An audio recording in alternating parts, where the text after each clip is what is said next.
¿Cómo están? Bienvenidos a Libre Mercado, este espacio del libro en que conversamos temas económicos, de empresas, de negocio, que es posibilitado gracias a Orión, 25 años guiando la evolución digital con talento proactivo, servicios innovadores y tecnologías seguras.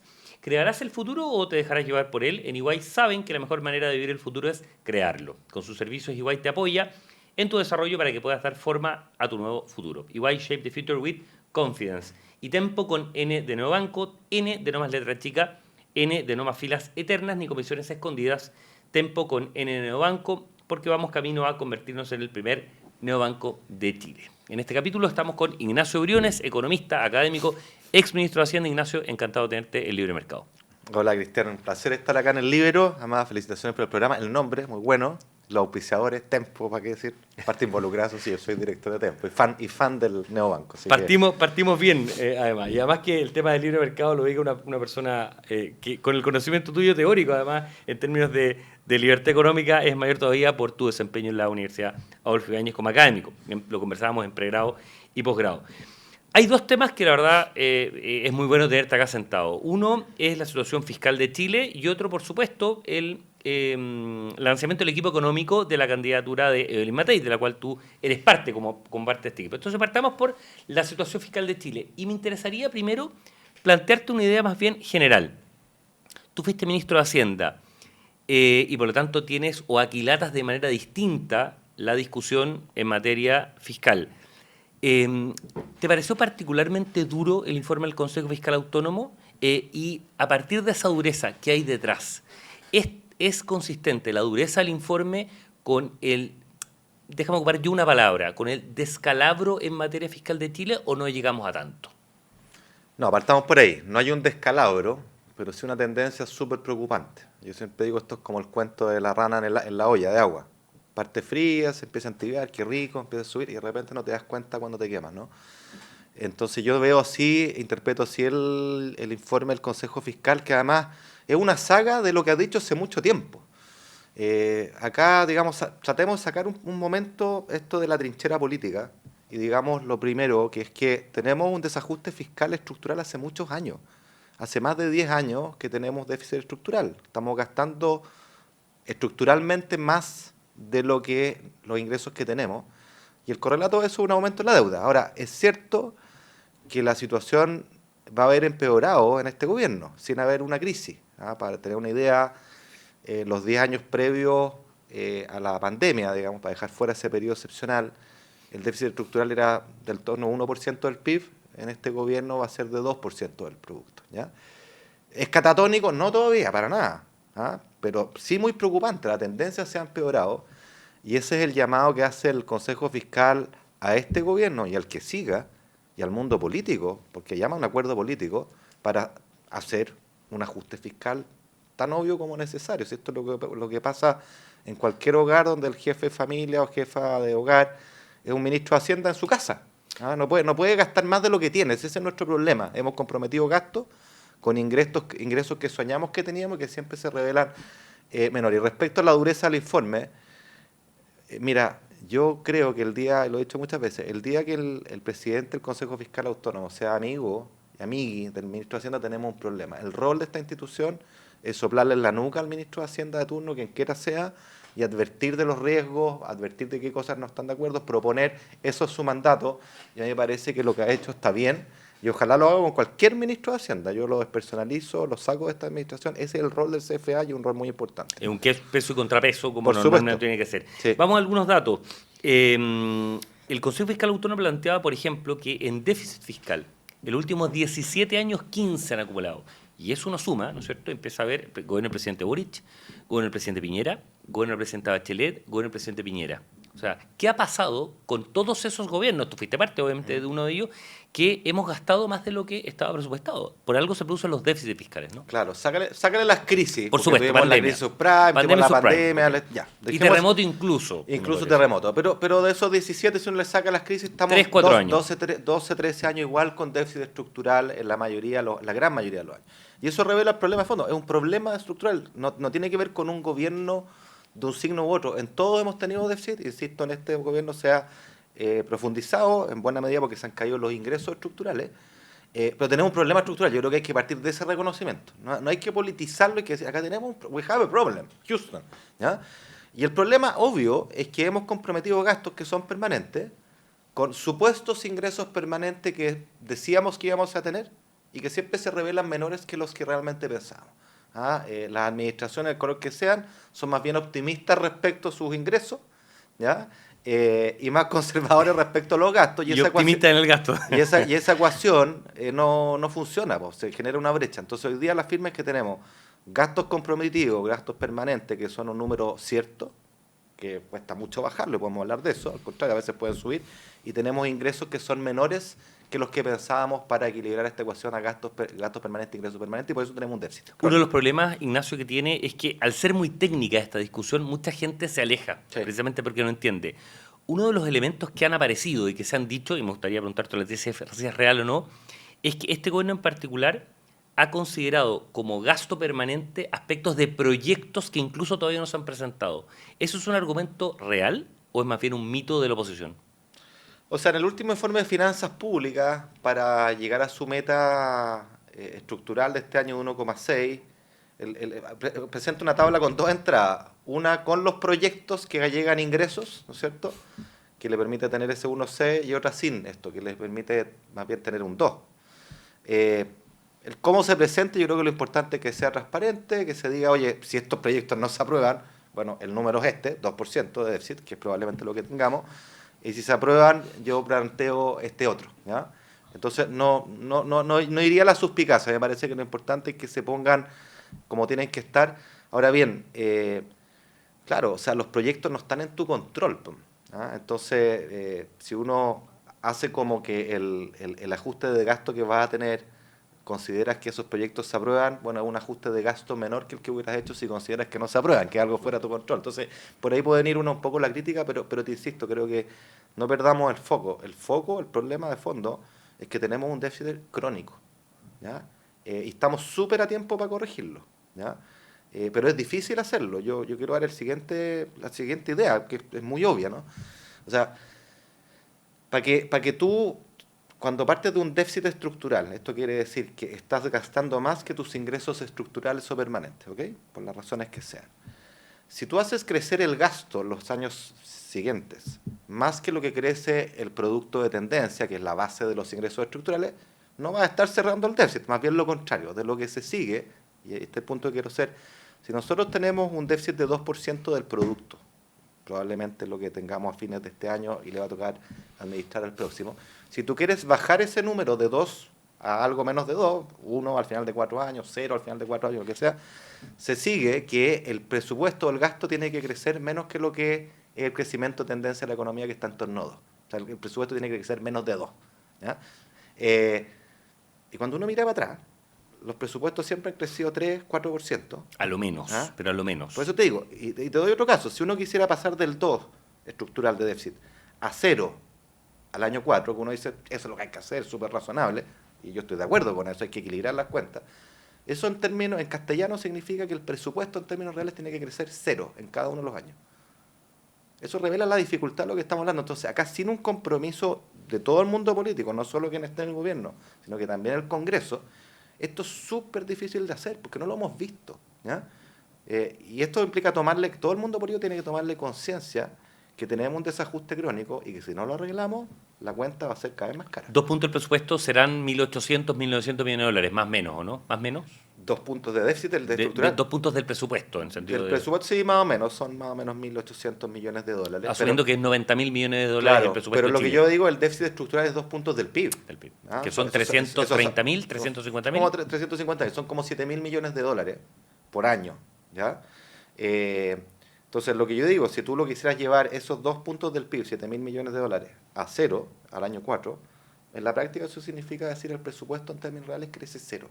¿Y eso implica recortar respecto a lo de ahora los 7.000 o un cuarto de esos 7.000? Vas bajando gradualmente, vas convergiendo de 2 a 0. A llegar a ¿ya? 7.000 en 4 años, por Claro. ejemplo, un periodo de 4 años. Claro, exactamente, ¿ya? Pero el punto que quiero marcar, que incluso una gradualidad de 4 años, llevarlo de déficit de 2 a 0, implica, para que eso ocurra, que el presupuesto tiene que crecer 0 en términos reales. Y eso es muy difícil sin un compromiso político. Ahí está la madre del cordero. Eso independiente de la dificultad de los ajustes de gasto que tú hagas, ¿no es cierto? Que podamos hablar de eso, porque uno también escucha todo tipo de números mágicos, ¿ah? Y uno escucha así gente que dice, no, si esto llegara y cortar 3 puntos del PIB, díganme cómo, yo lo emplazo. Hablemos en un par de minutos. Quiero cerrar este tema con una pregunta, que es el tema de la deuda como porcentaje del PIB. Hoy está en 42 algo, es fracción, 42%, 41 y fracción. En 2007, hace casi 20 años, estábamos en, ¿no es cierto?, un 4% del PIB, incluso menos, era un 3 algo del PIB. Lo hemos multiplicado por 10 veces, ¿no es cierto? ¿Esa cifra en sí misma es preocupante o lo que te parece más preocupante es la cifra y además la tendencia? Es la tendencia por sobre todas las cosas. A nivel absoluto sigue siendo un número bajo Incluso comparativamente. para países emergentes. Incluso Claro, sí, pero la tendencia, 70, la tendencia es súper clara y tiene 3 elementos que yo creo que redoblan la alerta. El número 1 es lo que decíamos, cuando tú tienes déficit, gastas sistemáticamente más de lo que te ingresa, alguien de alguna parte tienes que sacar la plata, porque el Estado no fabrica plata, deuda, ¿ya?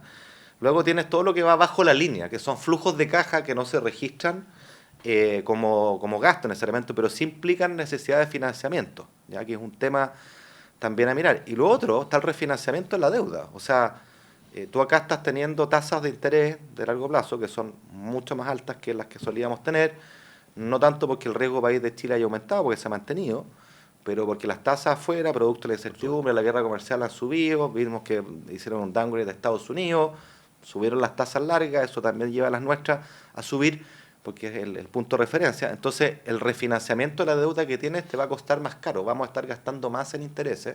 Hoy día estamos gastando cerca de 3.500, 4.000 millones de dólares en puros intereses. Sí, y eso solo, 1,2% del PIB. y eso solo va a subir, ¿ya? Y eso es un cerro de plata, ¿sí? Y es bien obvio, si quienes nos escuchan en su casa saben que cuando uno se endeuda, la deuda hay que pagarla, incluyendo los intereses. Y eso te va comiendo parte de tus sueldos. En los países pasa lo mismo. Y por eso que esto hay que ponerle coto. Y la primera cuestión es contener el gasto y ordenar las cuentas de la casa. Pero, insisto, va a requerir un compromiso de todos en los niveles de ambición que uno debiera querer, que es volver al equilibrio. Vamos al otro tema que se vincula con esto. Ustedes planteaban el lanzamiento del equipo económico de la candidata Evelyn Matei, ¿no es cierto? Planteaba la idea de un recorte de en torno a 6.000 millones de dólares en 4 años. Sí. Eso se busca obviamente recortar gasto para mejorar la situación fiscal. ¿Y de dónde se saca esos 6.000 millones? ¿En qué estás pensando cuando se habla de esa cifra concreta en un periodo de 4 años? Lo primero que quiero decir, 6.000 millones, tú lo dijiste bien, en 4 años, ¿ya? Ese es como un desde. Ese es como un desde. O sea, de nuevo, creo que situemos la magnitud del problema. Si tú quisieras recortar el déficit estructural actual de 2 puntos del PIB, que probablemente va a ser el punto de partida, a 1 punto del PIB, a 1, ni siquiera a 0, ¿no? Estamos hablando de aproximadamente 8.000 millones de dólares, como valor, como sumatoria de Exacto. las disminuciones de los 4 años. Entonces, el 6.000 es como un desde, ¿ya? ¿De dónde se puede encontrar eso? Bueno, hay cuestiones que se pueden hacer, ¿ya? Nosotros nos tocó implementarlo en la pandemia, todo lo que es hora extraordinaria, todo lo que es viático, viaje, aumentos de grado, todo eso se puede manejar. Ojo, no es lavado de plata, aporta. Segundo, programas mal evaluados. Hay que hacerlo sí o sí porque es lo correcto. O sea, al final el Estado funciona con la plata de los chilenos, no fabrica plata y es un deber ético gastarla bien. Pero de nuevo yo quiero decir, o sea, esto llega recursos, pero no es lavado de plata. Te doy un ejemplo. De los 700 programas aproximadamente que existen en Chile, aproximadamente 60%, unos 420, son de menos de 5 millones de dólares. Tú te imaginarás que un programa de 5 millones de dólares, probablemente el grueso de la plata se quedó en sueldo, no llegó mucho al ciudadano final. Candidato a cerrarlo. La dificultad política de eso te la encargo, a mí me tocó verla, pero supongamos que podamos hacerlo. Cerramos todos esos programas de menos de 5 millones de dólares. ¿Cuánto te ahorra? 600 millones de dólares. Es importante, pero no es la bala de plata. 600 millones de dólares, estamos hablando de, no sé, pues 0,15% del PIB. O un 10% de este plan, digamos. Por eso. Entonces, acá es una sumatoria de cositas chicas, ¿ah? Lo otro que se puede hacer, y nosotros lo tenemos bastante calibrado, es empleo público, no solamente ni tanto como sacar personas, porque sabemos que sin el cambio en el estatuto administrativo eso es bien difícil, pero evitar contratar nuevas personas. En la práctica, todos los gobiernos, todos, contratan más o menos 15.000 funcionarios por año, ¿ya? Y el gasto en personas en Chile en los últimos 10, 15 años ha crecido 1% el producto. Eso es harta plata. Uno puede encontrar dinero también en un mejor uso de las licencias médicas, que se va a un punto del PIB como país en esa materia. Y así El va. pago FONASA hizo tú finalmente en eso. Bueno, el otro sector privado. tiene una parte, hay que ver ahí cuánto se recupera por el Estado. En mi información, digamos, la última vez que la vi es que la tasa de recuperación deja que desear. Luego hay que ver también cuántas de las personas que están ausentes son reemplazadas por otros. Eso eroga un gasto directo para el Estado. Yo alguna vez hice el número, los 34 días hábiles de licencias médicas que existen en el Estado, más o menos representan 3.000 millones de dólares en todo el Estado. Ahora, ¿cuánto se recupera de FONASA o de ISAPRE? Es otra cosa. Pero no deja de ser cierto que ese es un costo país, porque es un recurso que alguien lo está pagando y que no está haciendo la pega. Y a nivel de exenciones, Ignacio, ustedes también se metieron harto en eso durante el gobierno del presidente, Sí, el segundo gobierno del presidente Piñera. Nosotros estamos mirando también eso, porque lo que queremos, de todas maneras, es hacer una rebaja del impuesto de primera categoría, pero tiene que ser una rebaja compensada por lo que hablamos, porque las finanzas públicas no dan. Por eso se ha planteado una primera etapa de 23%, que es algo parecido a lo que tenía el gobierno arriba de la mesa. Eso te cuesta entre 0,4 y 0,6 puntos del producto, dependiendo si lo tomas en términos brutos o netos.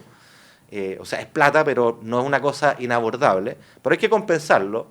Y un candidato natural para la compensación es seguir avanzando en exenciones. Algo se avanzó ya cuando se financió la PGU, pero queda espacio. Y el lema aquí tiene que ser el privilegio legal de algunos, porque eso es una exención. Deberíamos transformarlo en el beneficio de todos. O sea, uno piensa exención tributaria por definición, diésel. Claro, está la. Pucha, yo soy partidario de poner todo arriba de la mesa. Y lo has planteado siempre, además, cuando era ministro de Hacienda. Sí, yo soy partidario de poner todo arriba de la mesa y que sea el debate democrático el que dirima. Pero aquí no hay almuerzo gratis. O sea, realmente estamos en una situación fiscal donde no hay plata. Yo creo que hay que decirlo, pan, pan, vino, vino. La candidata Matei también lo ha dicho. Hay que tratar a los chilenos como los adultos que son y no como niños, no venderles pomada.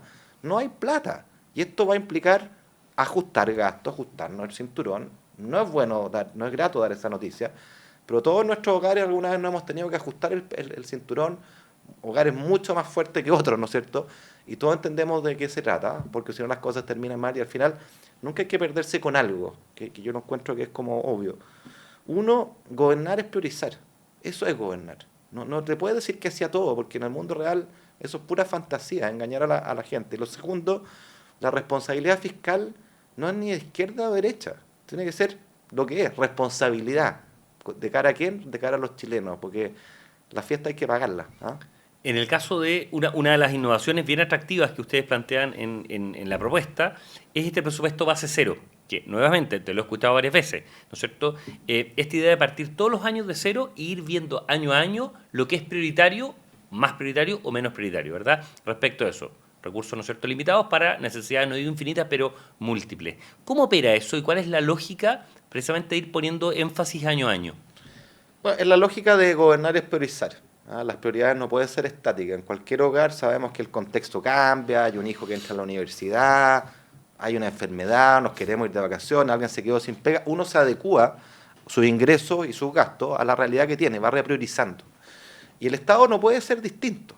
Y por eso que el presupuesto base cero, lo voy a poner un apellido ajustado, voy a explicar enseguida por qué, es algo que nosotros implementamos junto a Matías Seo cuando yo era ministro de Hacienda, y fue todo un cambio bien cultural, hubo que hacer un montón de talleres para entender, porque generaba mucha suspicacia, y lo que básicamente trata de decir es, no caigamos en la inercia de que porque el año pasado tú tuviste 100, vas a tener que mantener 100 más lo que crece el presupuesto este año. O sea, si el presupuesto crece 2, tus 100 pasaron a ser 102 por inercia.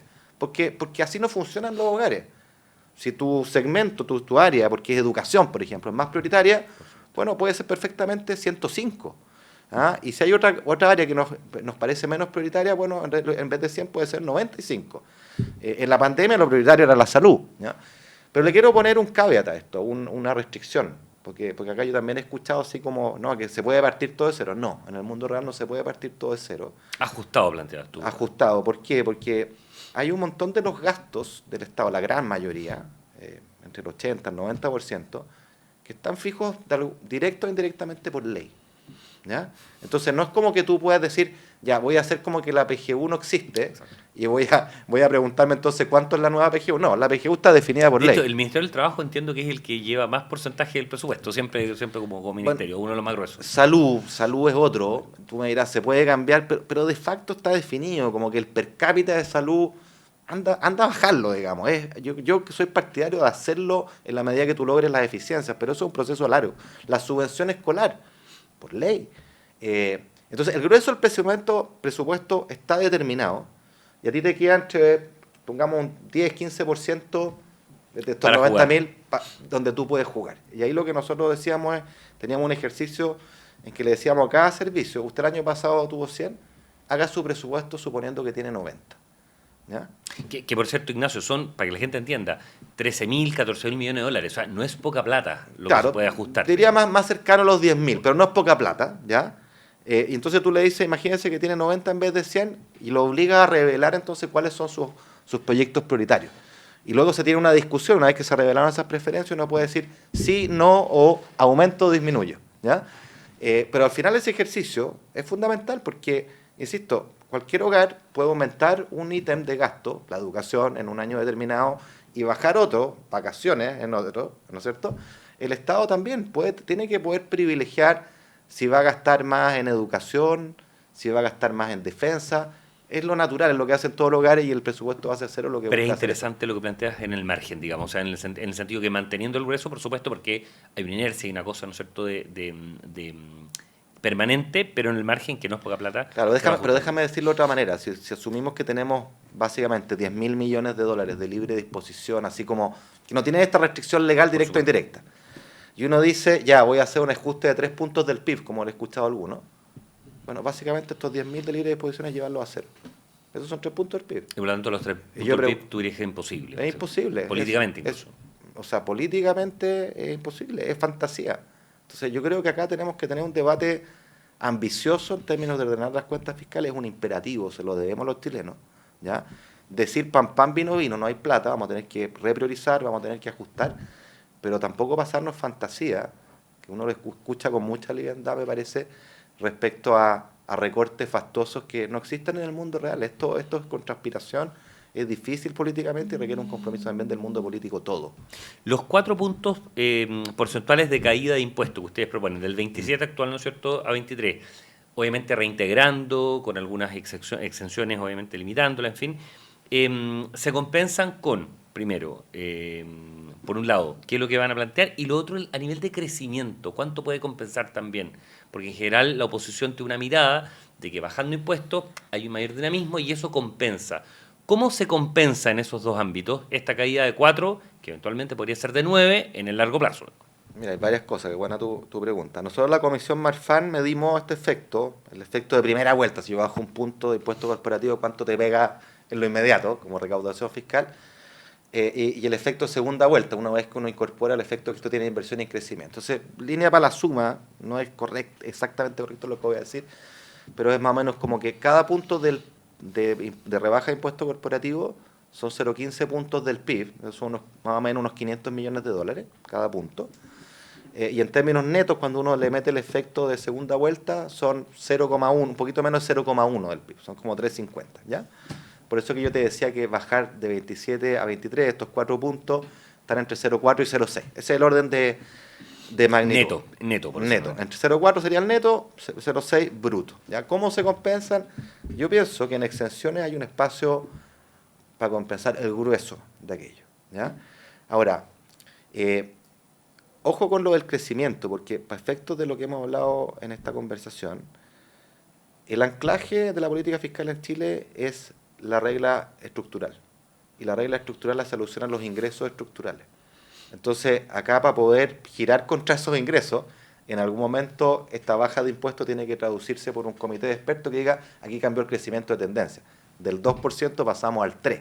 Recién cuando te digan eso, tú te puedes gastar ese punto adicional, multiplícalo por lo que pesa el Estado, 0,25 más del PIB de gasto. Antes no, antes no. Por mucho que la economía pueda crecer 4, incluso 5, 6 en el corto plazo, no quiere decir que tú te puedas gastar esa plata. Recordemos. Porque velocidad de tendencia, velocidad de crucero. Claro, Lógico, pues recordemos el 2021 la economía creció casi 12% después de la pandemia, efecto rebote, pero el gasto no crecía, nadie plantearía hacer crecer permanentemente el gasto a ese nivel. Y el PIB tendencial tampoco cambió, tampoco se ajustó, ha ido estando No, más o menos estable en 2%. Es Entonces. que eso es súper importante. El PIB tendencial depende de variables reales, no de magia ni de voluntad. Ni de coyunturas. No, es inversión y es productividad. Con todos los elementos que pasan detrás de ambas variables para que se muevan. Entonces son reformas grandes, son reformas estructurales, los permisos, la reforma del empleo público, la baja de impuestos, las certezas tributarias, capital humano, educación fundamental en toda esta ecuación, mercado laboral. Todo eso va impactando a estas dos variables que son las que te gatillan que tengas cambio en el crecimiento de tendencia. Ahora sí, nosotros es un elemento fundamental del programa de Erin Matei. Hemos planteado que para que tú puedas ser capaz de apalancar crecimiento de corto plazo al mismo tiempo que juegas o accionas las variables estructurales que van a afectar el largo plazo. Porque alguien me podría decir, chuta, ya, van a hacer reformas estructurales, pero eso de crecimiento se va a ver en 20 años, yo quiero saber qué pasa hoy día. La clave está en tener un plan súper jugado, súper ambicioso, que la saque del estadio y que sea capaz de señalizar un cambio de timón. Porque si ese cambio de timón es percibido como creíble y ambicioso por los agentes, bueno, afecta las expectativas hoy día mismo y genera crecimiento. En un minuto, ¿dónde diría? ¿Cuáles serían las teclas a apretar ahí? Tema permisología es clave, ¿no? Permiso es clave y acá hay varias buenas noticias, yo creo. Yo soy un optimista nato. Buena noticia, hoy día la palabra crecimiento, que hace pocos años era una palabra pecaminosa, está de vuelta. Y eso es condición necesaria para poder hacer las cosas con ambición. Número 2, hay consenso sobre los permisos. Yo siempre he valorado el proyecto de ley del ministro Grau de este gobierno que avanzan a esa dirección, pero creo que es insuficiente, hay que ponerle segunda, tercera, cuarta, para poder realmente podar el árbol manteniendo el estándar de protección. Esto es un impuesto grande, Cristian, a la inversión. Nosotros lo medimos en la Comisión Berfan, solo por demora, dejo de lado la incertidumbre, las judicializaciones. Si uno cortara en un tercio el tiempo promedio de los permisos, esto equivale a 4 puntos de impuesto corporativo menos, para que entendamos lo que estamos hablando y por qué es un impuesto indirecto a la inversión. En materia tributaria ya está dicho, la baja de tasa, somos partidarios, también hemos planteado de volver a integrar para simplificar y ofrecer contratos de invariabilidad tributaria para chilenos y extranjeros. Esto no es un nuevo DL600, para chilenos y extranjeros, porque cuando los países se vuelven más inciertos en materia tributaria... Los seguros valen. Los seguros valen, obviamente. Creo que en lo personal la modernización del empleo público es parte fundamental de la productividad.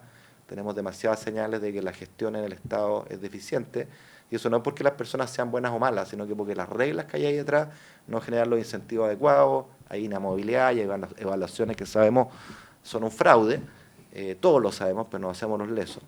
Y línea para la suma, Cristian, yo te diría, como dijimos en un trabajo, me saco mi sombrero ahí de economista de la candidatura de Matei junto a otra gente, como dijimos, un trabajo que hicimos con Óscar Landerreche, Andrea Butelman, Rafael Berguán, Enicare. Yo creo que llegó el momento que en Chile afrontemos las verdades incómodas. Sí, acá hace rato que sabemos que hay reformas estructurales pendientes que tenemos que hacer, porque si no las hacemos no podemos tener resultados distintos. Una reforma son incentivos a la inversión, a la productividad, al emprendimiento. Sin esos incentivos no cabe esperar resultados distintos. Pero le hacemos el quite, porque son políticamente difíciles, porque chocan con grupos de interés. Hemos hablado acá de alguna de ellas, pero no nos podemos seguir haciendo trampa en el solitario. Esa es la verdad. Hay que rascar donde pica, hay que pasar de la boca a la acción, y eso es lo que nosotros, al menos en el programa de Erin Matei, estamos tratando de escribir y de presentar con un plan de acción concreto bien jugado. Para terminar, ¿tú crees que en todo caso la oposición futura, si es que gana una candidatura más bien de la oposición actual, entendió o cambió un poco la sensación, el tema de valorar mucho más el crecimiento, el tema de cuestionar, por ejemplo, la violencia, el tema de entender que la permisología es tremendamente nociva para la inversión y el desarrollo, que ahora también están tomando un cariz más bien positivo? ¿Ese contexto tú crees que cambió y por lo tanto es condición necesaria para generar una vuelta a tasas mucho más importantes de crecimiento tendencial y recuperar tasas en el corto plazo de 4 o 5% de crecimiento? En política siempre es muy difícil diferenciar qué es lo que es convicción y qué es lo que es pragmatismo coyuntural. Pero la música de fondo pero yo ahora. yo esperaría que sí. Y los países y la política se mueve por ambiente. Cuando uno ve las encuestas, 3 de cada 4 chilenos valoran y quieren que volvamos a crecer. Porque además nos hunde psicológicamente. Si fuimos buenos, lo hicimos. Lo podemos volver a hacer. Yo creo que ese es el mensaje. Podemos hacerlo.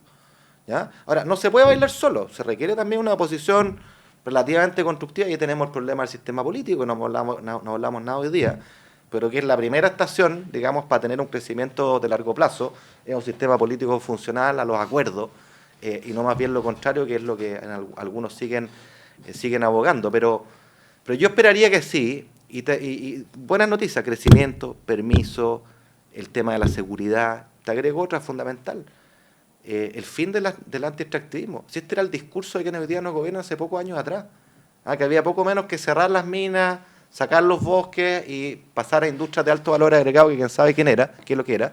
Y el propio gobierno le ha puesto una lápida a ese discurso, y yo me alegro mucho. ¿Y por qué le puso una lápida? Porque tiene una política del litio que uno puede discrepar o no, que a mí no me gusta, pero que tiene un objetivo clarísimo, que es producir y exportar más litio. ¿Habrá actividad más extractivista que el litio? Yo me cuesta imaginar una más extractivista. Y es bienvenido. Y el presidente Boric en su cuenta pública el año pasado dijo algo así: tenemos renovada oportunidad de nuestros recursos naturales, minería, metálica, no metálica, bosque.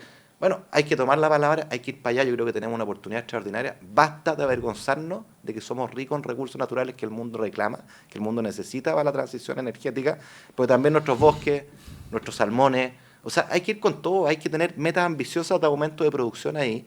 Requieren una mirada a largo plazo que nos falta como país. Nuestro sentido, como en la campaña de Matei, y también lo he visto en la campaña de Carolina Toá, yo creo que eso habla bien de este momento. Hay unas ganas de tratar de mirar un poco más largo, de tratar de rayar una cancha común, y yo creo que eso es estrictamente necesario, porque al final el crecimiento no cae de Marte, depende de acciones políticas, depende de reformas, depende de incentivos, y mientras más de acuerdo haya en una cierta cancha compartida, yo creo que la de los recursos naturales sin duda es una de ellas, creo que hay más posibilidades de que Chile vuelva a florecer. Ignacio Briones, académico, economista, exministro de Hacienda, muchísimas gracias por esta conversación con Libre Mercado, un espacio del Libero posibilitado por Orión, 25 años guiando la evolución digital con talento proactivo, servicios innovadores y tecnologías seguras. ¿Crearás el futuro o te dejarás llevar por él? En EY saben que la mejor manera de vivir el futuro es crearlo. Con sus servicios, EY te apoya en tu desarrollo para que puedas dar forma a tu nuevo futuro. EY Shape the Future with Confidence. Y Tempo con N de Neobanco, N de no más letra chica, N de no más filas eternas ni comisiones escondidas, Tempo con N de Neobanco, porque vamos camino a convertirnos en el primer neobanco de Chile. Como siempre, muchísimas gracias por su audiencia y nos encontramos la próxima semana.